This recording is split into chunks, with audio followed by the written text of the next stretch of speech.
Good morning friends, welcome in Saraswati study channel.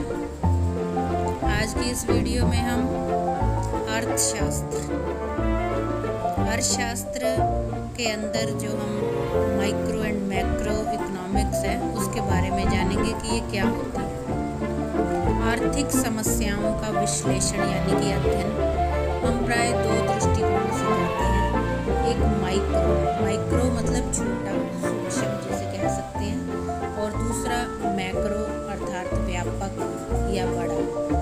तो विश्लेषण के इन दोनों रीतियों के आधार पर ही अर्थशास्त्र को हम आधुनिक समय में इन दो शाखाओं में बांट सकते हैं, एक माइक्रो इकोनॉमिक्स और एक मैक्रो इकोनॉमिक्स।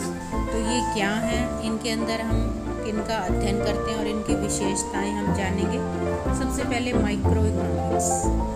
जो माइक्रो अर्थात व्यष्टि अर्थशास्त्र है, इसका संबंध व्यक्तिक इकाई, व्यक्तिक मीन्स व्यक्तिगत, जैसे कि एक व्यक्ति, एक परिवार, एक फर्म या फिर एक उद्योग अथवा एक वस्तु या सेवा का मूल्य, इन सब का अध्ययन कर सकते हैं, मतलब एक। जबकि समष्टि यानी कि व्यापक, बड़ा, इसका संबंध संपूर्ण अर्थव्यवस्था या फिर संपूर्ण अर्थव्यवस्था की बड़ी बड़ी इकाइयाँ जैसे कि कुल राष्ट्रीय आय, कुल उपभोग, कुल व्यय, कुल बचत, कुल मांग, कुल पूर्ति, कुल विनियोग और रोजगार, इनका अध्ययन कर सकते हैं। तो आर्थिक विश्लेषण की ये जो दोनों शाखाएं हैं वर्तमान समय में बहुत ही अधिक प्रचलित हैं। सर्वप्रथम हम व्यष्टि और समष्टि अर्थशास्त्र का जो प्रयोग है ये ओस्लो विश्वविद्यालय के सबसे प्रसिद्ध अर्थशास्त्री प्रोफेसर रैगनर फ्रिश ने किया था। इस अंक में हम व्यष्टि अर्थशास्त्र और समष्टि अर्थशास्त्र का परिचय, विशेषताएं, महत्व और लिमिटेशंस, इनका अध्ययन करेंगे। तो अपने इस वीडियो में हम सबसे पहले व्यष्टि अर्थशास्त्र की इन विशेषताओं पर प्रकाश डालेंगे। Micro economics in Hindi. Meaning of micro economics. Hindi शब्द व्यष्टि, अंग्रेजी भाषा के शब्द माइक्रो और ग्रीक भाषा के शब्द माइक्रोस का हिंदी रूपांतरण है, परिवर्तन है। व्यष्टि से हमारा अभिप्राय है अत्यंत छोटी इकाई, 10 लाखवां भाग, अर्थात हम ये कह सकते हैं कि व्यष्टि अर्थशास्त्र का संबंध अध्ययन की सबसे छोटी इकाई से। इस प्रकार व्यष्टि अर्थशास्त्र के अंतर्गत व्यक्तिक इकाइयाँ जैसे कि व्यक्ति, परिवार, उत्पादक, फर्म या उद्योग, इनका अध्ययन कर सकते हैं। व्यष्टि अर्थशास्त्र आर्थिक विश्लेषण की उस शाखा को कहा जाता है जो व्यक्तिक या विशिष्ट आर्थिक इकाइयाँ तथा अर्थव्यवस्था के छोटे छोटे भाग, उनके व्यवहार और उनके पारस्परिक संबंध का अध्ययन करता है।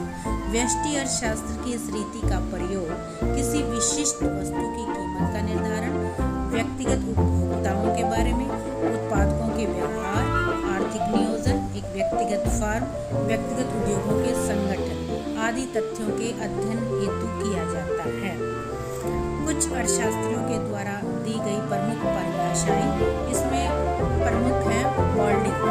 उनका ये कहना है कि जो व्यष्टि अर्थशास्त्र है विशिष्ट फर्मों, विशिष्ट परिवारों, व्यक्तिक कीमतों, मजबूरियों, आयों, विशिष्ट उद्योगों और विशिष्ट वस्तुओं का अध्ययन है। इसी तरह चैम्बरलिन और मेहता ने भी अपनी अपनी परिभाषाएं प्रस्तुत की है।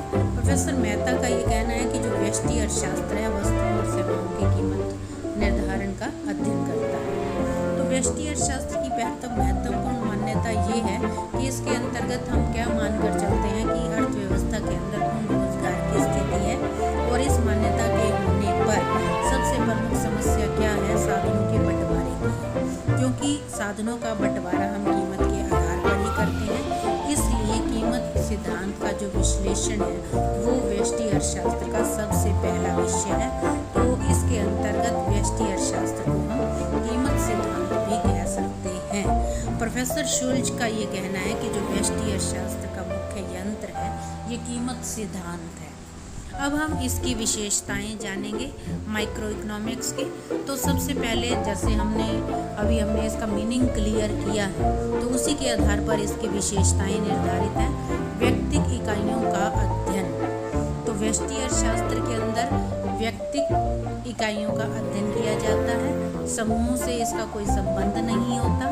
सेकंड पॉइंट है सूक्ष्म चरों का अध्ययन। सूक्ष्म मीन्स छोटा, माइक्रो, तो इसके अंदर छोटे छोटे भागों का अध्ययन करते हैं और इन चरों के अंदर परिवर्तन का जो इफेक्ट्स है वो बहुत ही कम होता है। जैसे कि एक उपभोक्ता है, वो अपने उपभोग या फिर एक उत्पादक है, वो अपनी सप्लाई से पूरे देश की अर्थव्यवस्था की मांग और पूर्ति को प्रभावित नहीं कर सकते, इसलिए इसके अंदर छोटे छोटे वेरिएबल्स का अध्ययन किया जाता है। थर्ड पॉइंट है, हम ये मानकर चलते हैं कि व्यष्टि अर्थशास्त्र का जब भी हम अध्ययन करते हैं तो देश की जो अर्थव्यवस्था के अंदर पूर्ण रोजगार की मान्यता को मान लेते हैं। फोर्थ पॉइंट है इसका कीमत सिद्धांत। जैसा कि हमने पहले भी बताया है कि व्यष्टि अर्थशास्त्र को हम कीमत सिद्धांत के नाम से भी जान सकते हैं। इसके अंतर्गत वस्तु की मांग और सप्लाई की घटनाओं का अध्ययन किया जाता है और मूल्य निर्धारित किए जाते हैं। अब हम जानेंगे इसकी इम्पोर्टेंस क्या है माइक्रो इकोनॉमिक्स की। तो सबसे पहले है कि संपूर्ण अर्थव्यवस्था के लिए बहुत ही आवश्यक है, क्योंकि संपूर्ण अर्थव्यवस्था का अध्ययन करने से पहले व्यक्तिगत इकाइयों का अध्ययन किया जाता है। तो पहला पॉइंट है संपूर्ण अर्थव्यवस्था के लिए जरूरी, क्योंकि व्यक्तिगत आर्थिक इकाइयां ही मिलकर पूरी अर्थव्यवस्था का निर्माण करती हैं। तो व्यक्तिगत मांग, व्यक्तिगत उत्पादन आदि के संयोग से, मतलब अगर हम इनकी जानकारी प्राप्त कर लेते हैं तभी हमें सामूहिक मांग और सामूहिक सप्लाई की जानकारी होगी और पूरे देश की अर्थव्यवस्था की स्थिति जानेंगे। फॉर एग्जाम्पल, यदि हम ये जानना चाहते हैं कि देश की अर्थव्यवस्था के अंदर सूती वस्त्र उद्योग की स्थिति क्या है, तो हमें सबसे पहले अपने सूती वस्त्र उद्योग की जो फर्में हैं या छोटे छोटे उद्योग हैं उनकी जानकारी लेनी होगी, तभी हम पूरी अर्थव्यवस्था के सूती वस्त्र उद्योग की स्थिति का पता लगा सकते हैं। अर्थात सीधे शब्दों में हम ये कह सकते हैं कि जो व्यष्टि अर्थशास्त्र है उसकी सहायता से ही समष्टि अर्थशास्त्र का अध्ययन किया जा सकता है और उसकी समस्याओं का।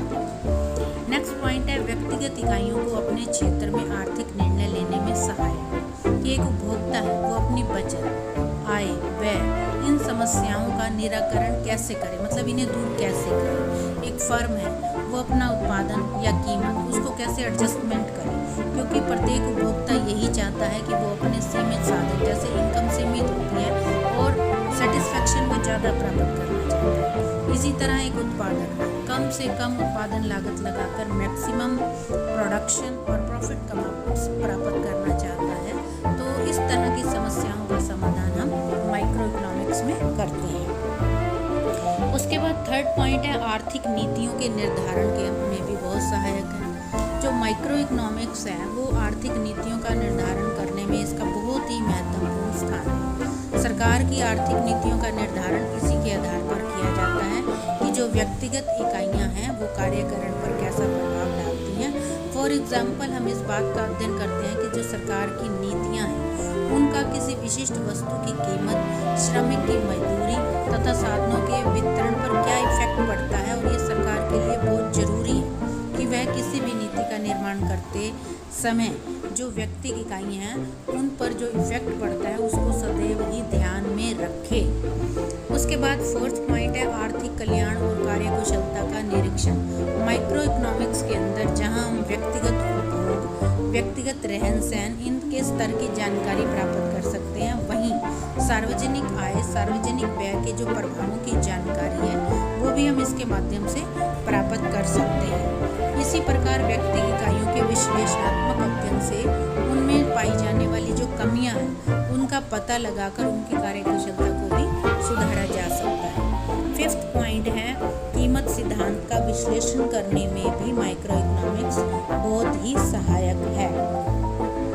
अब हम जानेंगे इसकी लिमिटेशन क्या है माइक्रो इकोनॉमिक्स की। हर सिद्धांत की एक लिमिटेशंस भी होती हैं, सीमाएं भी होती हैं। यद्यपि जो व्यष्टि अर्थशास्त्र है वो आर्थिक विश्लेषण के लिए पर्याप्त और महत्वपूर्ण है, उपयोगी भी है, लेकिन इसकी कुछ लिमिटेशंस हैं जिसके संबंध में हम जानेंगे। केवल व्यक्तिगत इकाइयों का अध्ययन करता है, ये इसकी लिमिटेशन है, सीमा है। हम जो है इसके अंदर सामूहिक अध्ययन नहीं कर सकते। यह केवल व्यक्तिगत इकाइयों के ही संचालन और विश्लेषण में लगा रहता है। उसके बाद अवास्तविक मान्यता, ये पूर्ण रोजगार की मान्यता पर आधारित है, जो कि अवास्तविक है, रियल लाइफ के अंदर पूर्ण रोजगार की जो धारणा है वो बिल्कुल काल्पनिक है, व्यवहारिक रूप से वो स्थापित ही नहीं हो सकती। तो व्यष्टि अर्थशास्त्र में दीर्घकाल की मान्यता भी व्यवहारिक नहीं लगती है। उसके बाद थर्ड है हमारा व्यष्टि निष्कर्षों का संपूर्ण अर्थव्यवस्था पर लागू न होना। जो भी व्यक्तिगत इकाइयों का जब हम विश्लेषण करते हैं और फिर निष्कर्ष निकालते हैं, उनका हम संपूर्ण आर्थिक व्यवस्था पर लागू नहीं कर सकते, मतलब उनके लिए वो परिणाम ठीक नहीं है। अलग से ही हमें अध्ययन करना पड़ता है उनको जानने के लिए, सामूहिक रूप से जानने के लिए। तो व्यवहार में कुछ धारणाएं ऐसी होती हैं जिन्हें समूह पर लागू करने से उनके जो निष्कर्ष हैं वो गलत नहीं होते। फॉर एग्जाम्पल, बचत करना एक व्यक्ति के दृष्टिकोण से तो ठीक भी हो सकता है, लेकिन यदि समाज के सारे व्यक्ति बचत करने लग जाएंगे तो अर्थव्यवस्था पर उसका प्रतिकूल प्रभाव पड़ेगा, मतलब व्यापार ठप हो जाएगा, सभी लोग बचत करने में लग जाएंगे, मांग नहीं होगी तो प्रोत्साहन में सप्लाई कहाँ से होगी, कीमत कम होगी, बेरोजगारी और ज़्यादा बढ़ेगी और राष्ट्रीय आय भी कम होगी। तो इसलिए व्यक्तिगत जो निष्कर्ष होते हैं वो संपूर्ण अर्थव्यवस्था पर कई बार लागू नहीं होते। उसके बाद है संकुचित अध्ययन। संकुचित मतलब छोटा।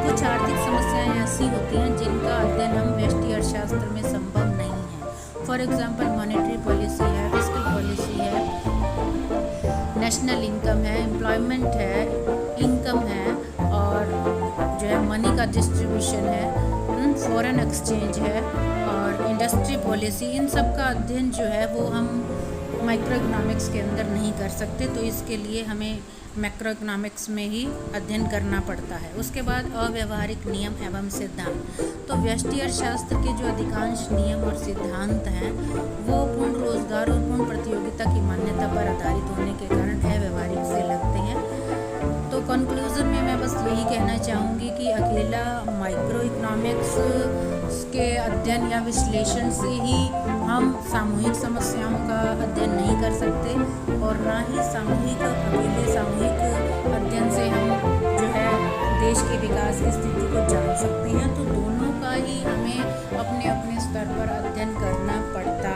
है।